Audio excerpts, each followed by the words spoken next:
Ephraim Epstein was my great-grandfather, and his daughter, my grandmother, told me about him, her beloved papa. And this great man who spoke 7 languages, who had emigrated from Russia, was just an object of adoration and curiosity. So I really felt I had to find out more about him. He had a succession of careers. He was a farmhand, he was a doctor, he was a journalist, he set up a university, he was a sailor. And you have to think that with that many careers in that many different places, because he moved all over America and back to Europe and back to America again, he must have been a bit of a rogue. Yes, people have said that he might be kind of a rogue or a fly-by-night because of having all these different jobs and living in so many different states and going back to Europe, coming back and forth. But no. This man was so passionate about the truth and his belief in the truth, which was a religious belief, but many other passions he had as well, that if things didn't go his way, he would up and move on to something else. Why was it that he left Belarus? Ephraim, at the age of 17, was told by his family that he must marry his cousin. He was from a well-to-do, very well-to-do, very well-educated Jewish family, and the reason was to keep the dowry in the family. It was very large. The Epsteins were a very large family, and although it was not a love match, it was a good match. And he, rebellious as we know that he became, he was also loving and obedient, and so he obeyed his parents. The marriage didn't work. They had 1 child, and then he decided to go to America. Most people of that generation, if they'd managed to get to America from Europe, they stayed there. It was a huge achievement.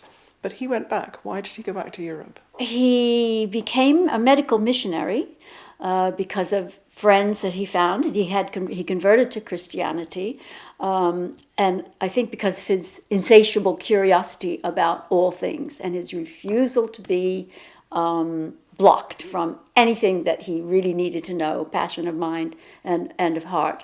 And so he was trained as a medical missionary and was sent back to Europe to convert Jews to Christianity, not where he came from, but in what was Ottoman Turkey then at the time.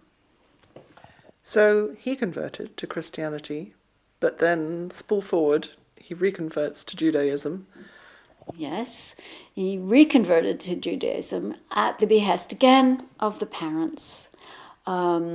He did have a reunion with them because originally when he told them what he had done, they completely cut him off from the family with no contact, including theoretically no contact with the wife.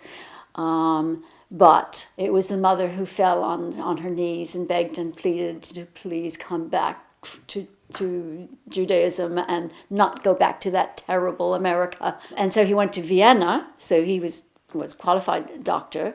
He wasn't obviously going to be a missionary anymore. So he was a qualified doctor, and he practiced at the Vienna General Hospital, which was the leading hospital in Europe at the time. So what led him back to America? The death of his mother freed him from his obligation, and he returned to America and to Christianity. Quite a lot of this book had to be invented. It is a work of fiction based on fact. How did you go about creating the part of the character that you didn't know? I kind of lived with him. I got to know the facts, and I just did a list of dates, from when he was born all the way through. And the interesting part was the detective work. There were occasionally missing years. And I had contacted the various institutions he had been involved with to fill in some details. But really, I wanted to know what he felt, what he thought, how he reacted to various all the events that happened in his life. And the only way to do that was to use common sense, psychology, and imagination to get inside him.